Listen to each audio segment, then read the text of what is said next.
म्हणून काही चुकेल तर तुमची नाक समजून, तुमची बहीण समजून, तुमची मुलगी समजून माफ करून द्याल ना? मग बोलू का? कामासाठी वेळ द्या कारण ती यशाची किंमत आहे. विचारांसाठी वेळ द्या कारण ते शक्तीचं उगमस्थान आहे.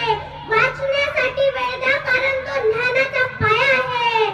खेळण्यासाठी वेळ द्या कारण ते तारुण्याचं गुंफित आहे. आणि स्वतःसाठी वेळ द्या कारण आपण आहे तर हे सगळं जग आहे. आणि अतिशय महत्त्वाचं म्हणजे दुसऱ्यांसाठी वेळ द्या कारण ते नसतील तर आपल्या असण्याला काही अर्थ उरत नाही. आजचा युवक तरुण असून तरुणाईसारखा वागत नाही. आज प्रत्येक तरुणांच्या हातात, प्रत्येक लहान मुलांच्या हातात मोबाईलचं खेळणं लागलं. जो बाप रात्रंदी बसला तो आपले घाम काढतो, त्या बापाले पोरं विसरून राहिले आणि मोबाईलवर पबजी खेळून राहिले. रात्रीचे 12 वाजता पोरं कोपऱ्यात बसलेली दिसतात. आने देने उसको मार डालेंगे. म्हटलं कुणाला मारते?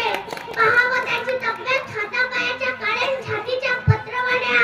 दारू गांजा पिऊन गाला अंदर गेली. तोंडाचा एक्सरे काढायचं काम नाही आणि हे थोबाड टाकते फेसबुक स्टेटसवर. स्टेटस ठेवणाऱ्या तमाम बांधवांनो विनंती आहे, स्टेटसनं माणसाचं स्टेटस बनत नसतं. स्टेटसनं माणसाचं स्टेटस बनत नसतं. ज्याचं स्टेटस असतं त्याचंच लोक स्टेटसला स्टेटस ठेवतो. म्हणून अगोदर स्टेटस बनवायला शिकलो पाहिजे. काही वर्षापूर्वी एका महामानवाने स्टेटस बनवलं. त्या महामानवाची असंख्य जनता स्टेटस ठेवते. त्यांचं नाव म्हणजे स्वामी विवेकानंद. आज लोकांना अपेक्षित असणारा आम नागरिक, लोकांना अपेक्षित असणाऱ्या आम तरुणांचा जर तुम्हाला आदर्श घ्यायचा असेल तर त्याच्या खिशातल्या 20,000च्या मोबाईलवर कोणत्या हिरोचा, कोणत्या हिरोईनचा वॉलपेपर आहे याच्यावरून आपल्या देशाची अवस्था कळेल. दुर्दैवाने 14व्या वर्षी स्वराज्याची शपथ घेणारे शिवछत्रपती आमच्या तरुणांना माहित नाही. स्वराज्यासाठी फासावर जाणारे भगतसिंग आमच्या तरुणांना माहित नाही. स्वतः जळत्या प्रेतावर अन्न शिजवून पोट भरणारी सिंधुताई सपकाळ आमच्या युवतींना माहित नाही. देशाच्या उन्नती करता पागल तरुण पोरगा भगतसिंग मला दिसतो. आणि ज्या तरुण पोराच्या हातात रामगीता, ज्ञानेश्वरी यासारखे ग्रंथ असायला हवे होते त्याच्या हातात आज बिअरची बाटली दिसते. आणि ज्याचे पाय प्रार्थना मंदिराकडे, ग्रंथालयाकडे वळायला हवे होते त्याचे पाय आज बिअर बारकडे वळताना दिसताय. आणि ज्याच्या छातीतून देशाच्या प्रगतीचा चीर बाहेर राहिला पाहिजे होता त्याच्या छातीतून गाय, शाम, भस्कापुरी, सिगरेटच्या धुव्याशिवाय दुसरं काहीच दिसत नाही. म्हणून तरुणांनो, शिक्षणाशिवाय दुसरा कोणता पर्याय नाही. कधी संकटासमोर छाती काढून उभे राहा तर कधी संकटासमोर मिश्किलपणे सामोरे जा. पण आपल्याला चालायचं आहे, पुढे जायचं आहे. हे स्वप्न मात्र दादा ताई तुमच्यामध्ये असलं पाहिजे. आणि त्यासाठी तुमच्यापाशी असला पाहिजे कमालीचा आत्मविश्वास. मला सांगा, जंगलाचा राजा कोण? जंगलामध्ये धावतो कोण छान? जंगलामध्ये ताकद कोणाच्या अंगात आहे? जंगलामध्ये उंच कोण आहे? जंगलामध्ये नाचतो कोण छान? आणि गातो कोण छान? आता मला सांगा, सिंहाला त्या मोरा इतकं नाचता येतो का? कोकिळा इतकं गाता येतो का? हत्ती इतकी ताकद आहे का? जिराफ इतका उंच आहे का? मग सिंहाला जंगलाचा राजा कोणी केलं? त्यानंच जाहीर केलं, मी जंगलाचा राजा आहे. आणि कारण काय माहिती आहे? त्याच्यामध्ये कमालीचा आत्मविश्वास आहे.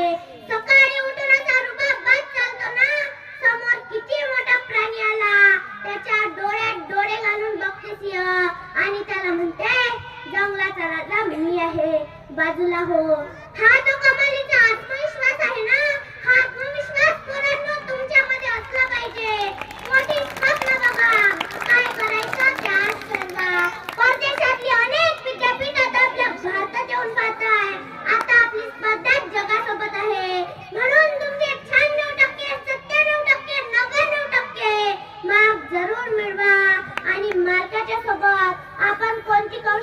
आत्मसात करतो का?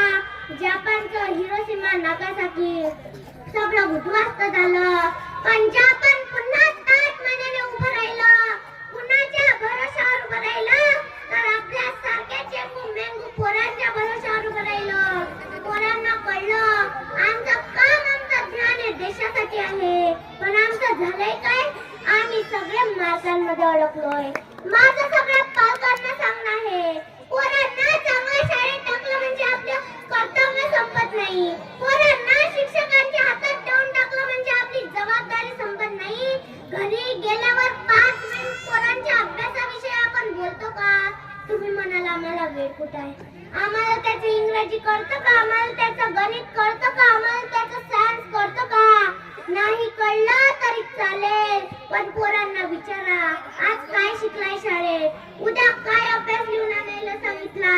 इथून जरी सुरुवात केली ना तरी पोरांना कळेल आमच्या आईवडिलांचं लक्ष आमच्याकडे आहे.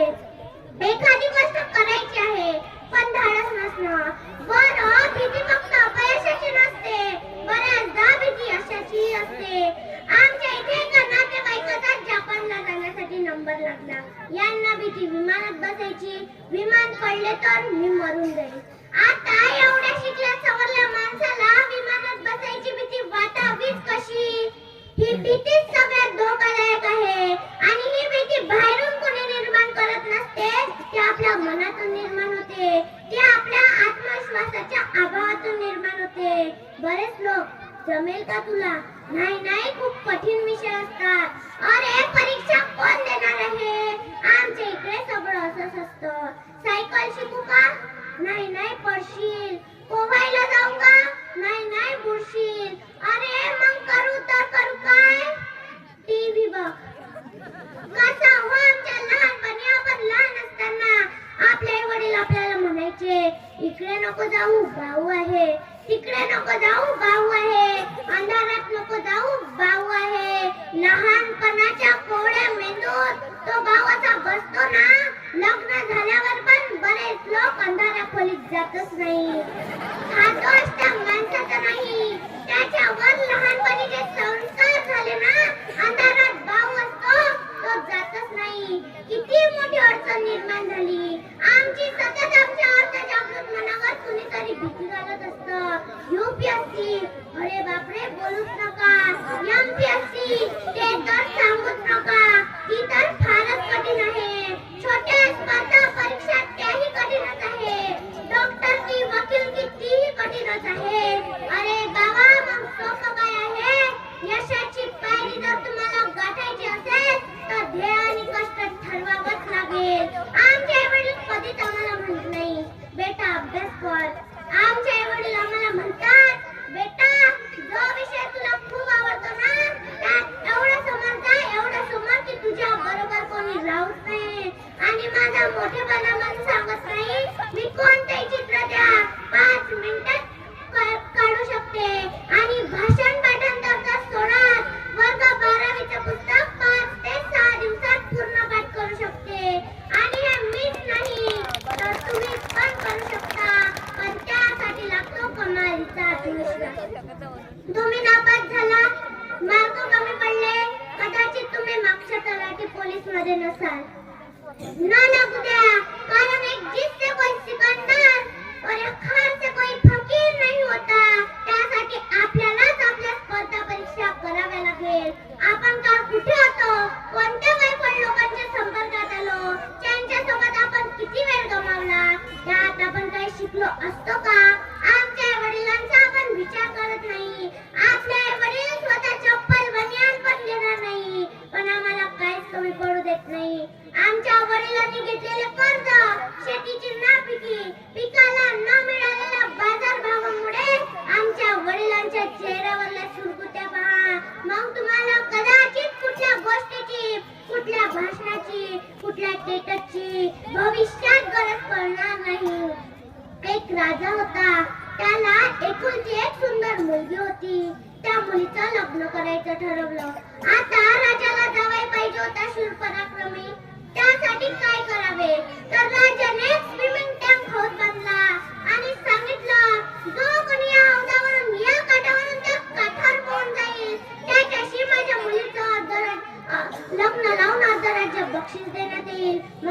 गर्दीच झाली ना तरुणांची.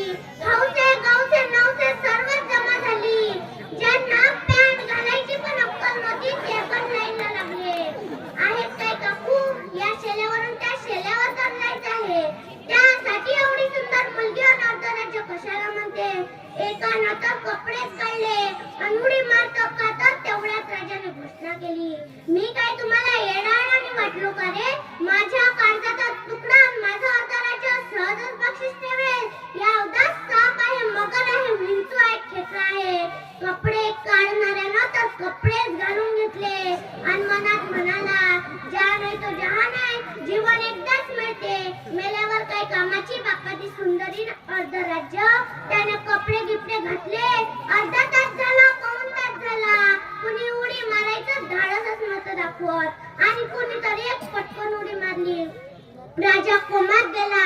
राजाला वाटलं आपल्यापेक्षा कुणीतरी भिलंदर निघालं. ज्यानं हौदात उडी मारली ते पोहत पोहत अर्ध्यात पोहोचलं. त्याला विचार आला, या हौदात साप आहे, मगर आहे, विंचू आहे, खेकडा आहे. त्यानं मनाचा निर्धार केला. सारखी ताकद एकवटून लावून आणखीन ताकदीनं पोहू लागला आणि पोहता पोहता तो पलीकडल्या काठावर जाऊन पोहोचला. राजा म्हणाला, आज मी धन्य झालो. या राज्याला पुढे चालवणारा शूरवीर पराक्रमी राजा मिळाला. अरे ज्याला मरण्याची फिक्र नाही, माझ्या मुलीच्या आणि राज्याची काळजी अतिशय चांगल्या पद्धतीने स्वीकारेल. जावई बापू, घ्या ही वर्णमाला आणि माझ्या मुलीच्या गळ्यात टाका. त्याने वर्णमाला तर घेतलीच नाही, राजाच्या हातातला माईक घेतला आणि राजाला म्हणाला, ते तुझी सुंदर राजकुमारी अनर्ध राज्य चुलीत घाल. पहिले मला होतात धक्का मारून लोटलं कुणी, त्याचं नाव सांग. मरणाच्या भीतीपोटी यशाचं शिखर कसं गाठता आलं. माय बाप केवळ शब्द नव्हे, साक्षात भगवान परमात्माही करू शकत नाही. असे उपकार आमचे आई वडील आमच्यावर करतात. म्हणून तर माझे तुकोबाराय सांगतात, माय बाप केवळ काशीत तेनं जावे तीर्थासाठी. आई म्हणजे काय हो, आ म्हणजे आपला, ई म्हणजे ईश्वर. स्वामी तिन्ही जगाचा, आई विना भिकारी. जगद्गुरु तुकोबारायांचा एक अप्रकाशित ग्रंथ आहे. मंजरी नावाच्या त्या ग्रंथात जगद्गुरु तुकोबाराय सांगतात, चार चाकी गाडी नाही, बंगला नाही, ऐशो आराम नाही, जिवंतपणे माता पित्यांच्या इच्छा पूर्ण करणे. अहो माझ्या छत्रपती शिवाजी महाराजांनी जिजाऊंच्या इच्छा पूर्ण करण्यासाठी अट्टहास केला. आज त्या महासाहेब जिजाऊंच्या नावाने मोठमोठी वृद्धाश्रम आहे. हे सर्वात मोठं दुर्दैव आहे. जेव्हा कार्तिक स्वामीला गणपतीला परिक्रमा करायची होती, तेव्हा कार्तिक स्वामी त्यांच्या वाहनावर बसून निघून गेले आणि जेव्हा गणपतीला परिक्रमा प्रदक्षिणा करायची होती, बाकी इकडं तिकडं न पडता आई वडील शंकर पार्वतीला परिक्रमा घालतात आणि जगातलं सर्वात पुण्याचं काम आपल्या पदरामध्ये घेतलं. पण आजची पोरं गणपती देवी उठण्याच्या दिवशी डॉल डीजेवर गाणे वाजवतात. मुंडी बदनाम झाली, शिला जवान झाली, पिंकी पैसे वाली झाली. चक्रा चक्रा चक्रा नकरा नकरा नकरा शांताबाई ढिंगण्यांची कलन शांताबाई.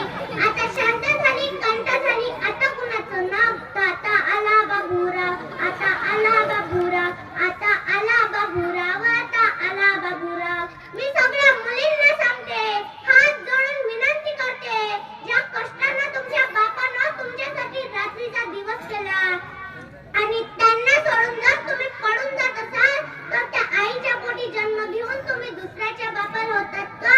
मी सगळ्या तरुण पोरांना एकच प्रश्न करते, एखाद्या मुलीला पळून नेणं म्हणजे मर्दांगी नाही. अरे वेड्या, प्रेम प्रेम प्रेम म्हणतोस तू. अरे वेड्या, प्रेम प्रेम प्रेम म्हणतोस तू. खऱ्या प्रेमाचा अर्थ मात्र विसरून जातोस तू. खऱ्या प्रेमाचा अर्थ मात्र विसरून जातोस तू. तिला पळून नेऊन तू तुझं स्वप्न पूर्ण केलं. तिला पळून नेऊन तू तुझं स्वप्न पूर्ण केलं. पण तिच्या बापाचं स्वप्न मात्र कायमचं दुरीला पडलं. पण तिच्या बापाचं स्वप्न मात्र कायमचं दुरीला पडलं. तू तुझी मर्दांगी तिच्या भावासमोर कदाचित दाखवली असेल. तू तुझी मर्दांगी तिच्या भावासमोर कदाचित दाखवली असेल. पण सन्मानाने फिरणाऱ्या तिच्या भावाला मान मात्र खाली घालायला लावली. अरे वेड्या,